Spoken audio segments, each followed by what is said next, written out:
Selamat sore, kita ketemu lagi dalam mata kuliah Ekonomika Ketenagakerjaan. Pada kesempatan kali ini kita akan mendiskusikan mengenai diskriminasi di pasar tenaga kerja.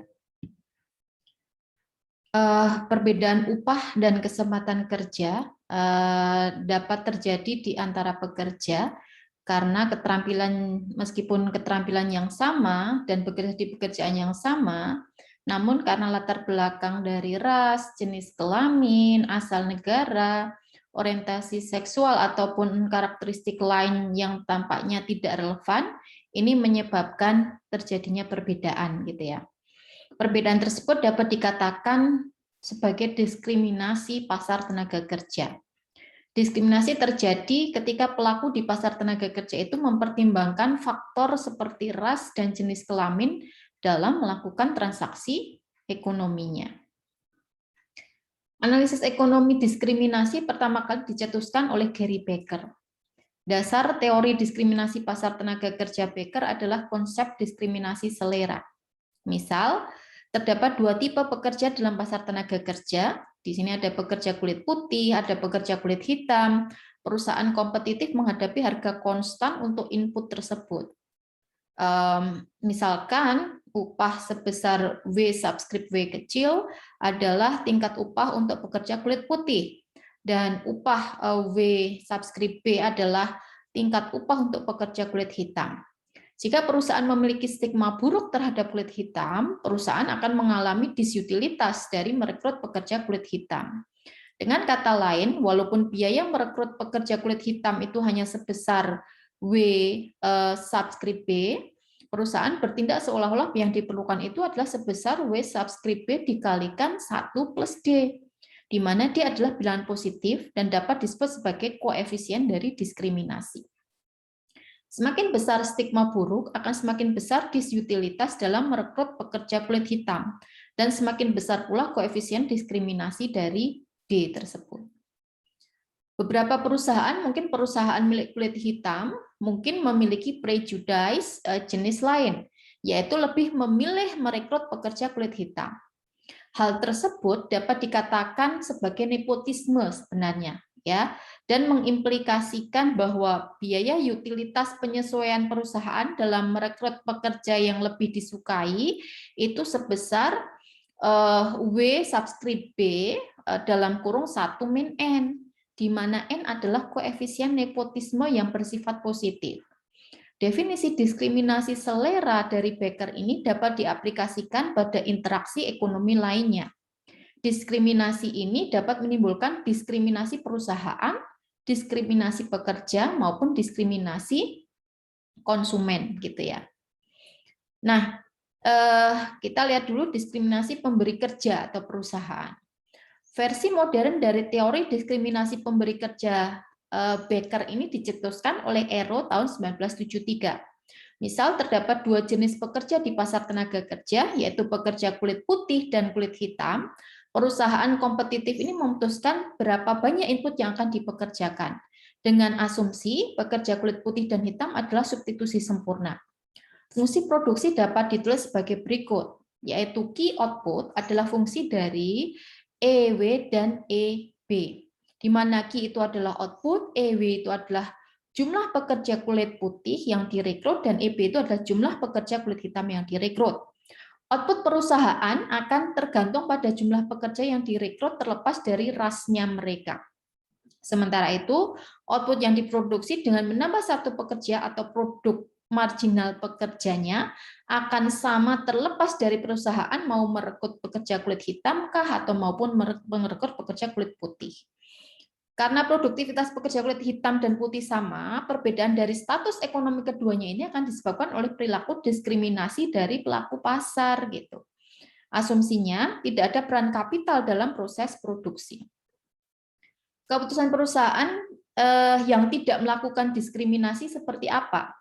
Jadi perusahaan yang buta warna itu adalah istilah dari perusahaan yang tidak melakukan diskriminasi, gitu ya.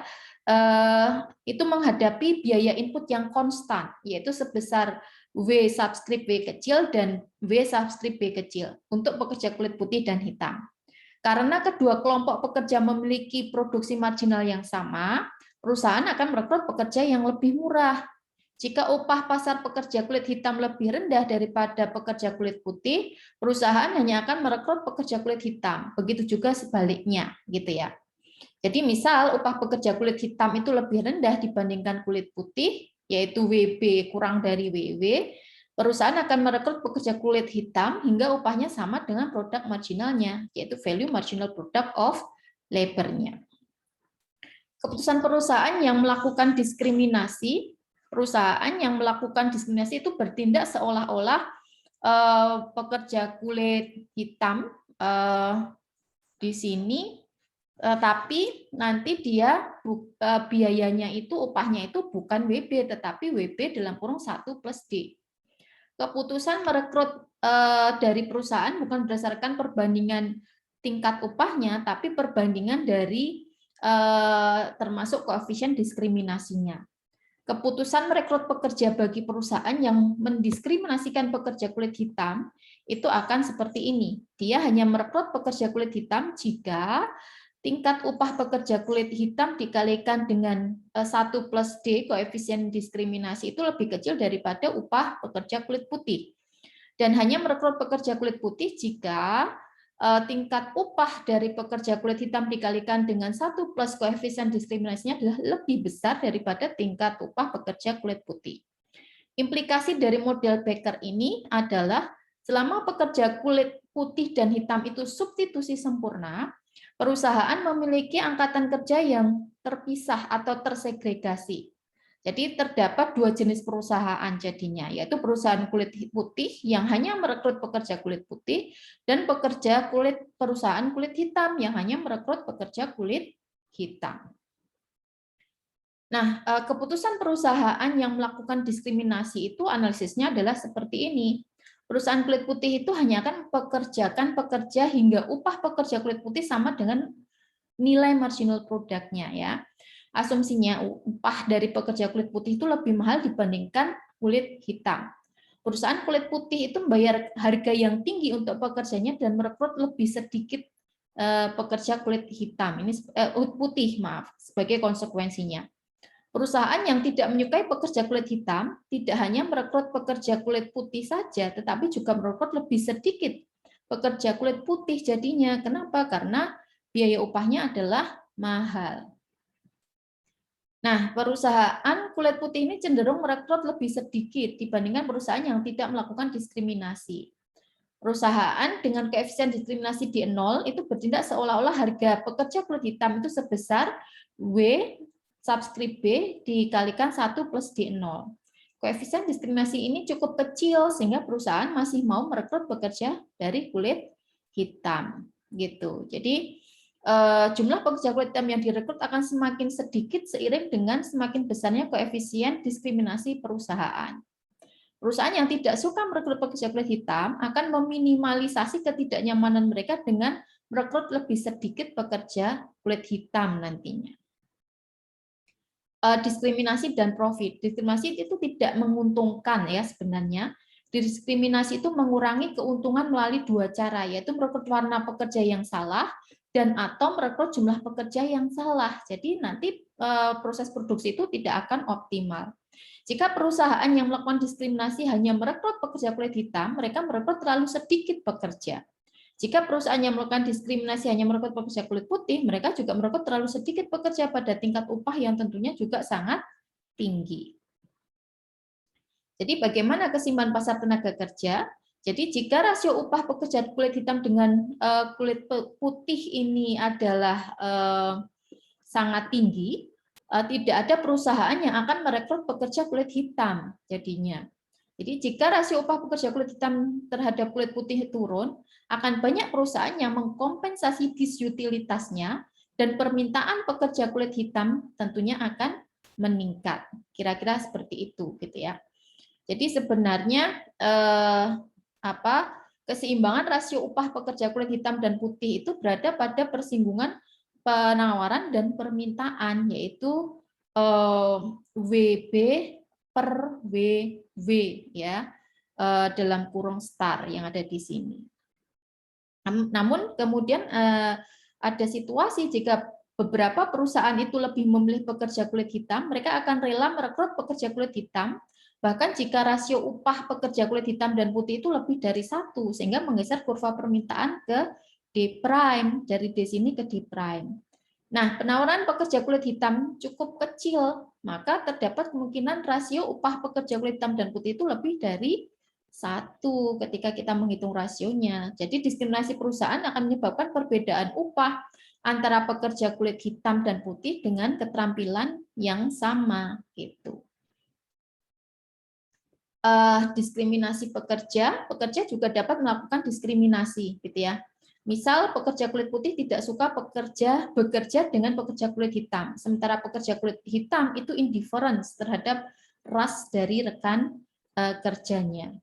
Jadi karena pekerja kulit putih kadang tidak suka bekerja dengan pekerja kulit hitam, mereka merasa perusahaan yang terintegrasi menawarkan upah yang lebih rendah gitu.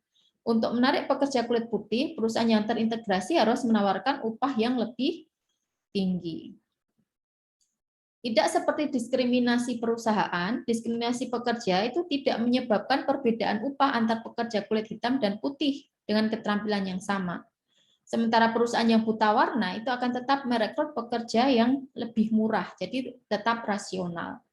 Jika pekerja kulit hitam dan putih itu substitusi sempurna, model distribusi pekerja tidak dapat menjelaskan mengapa pekerja kulit hitam itu memiliki keterampilan yang sama dengan pekerja kulit putih dalam memperoleh upah yang lebih rendah. Diskriminasi pekerja juga tidak mempengaruhi terhadap profitabilitas dari perusahaan. Nah, bagaimana dengan diskriminasi konsumen?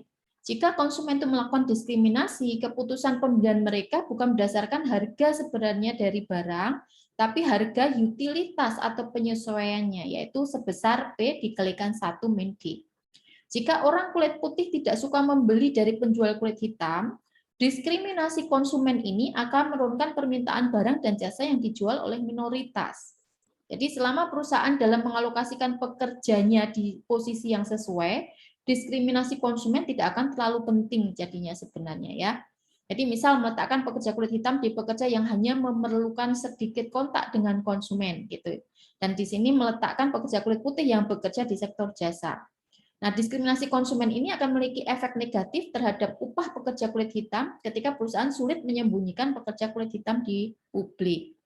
Perusahaan yang mempekerjakan kulit hitam pada posisi sales atau penjualan itu harus menurunkan harga produk dan mengkompensasi disutilitas dari pembeli kulit putih. Jadi upah pekerja kulit hitam itu akan turun karena harus mengkompensasi hilangnya profit dari perusahaan.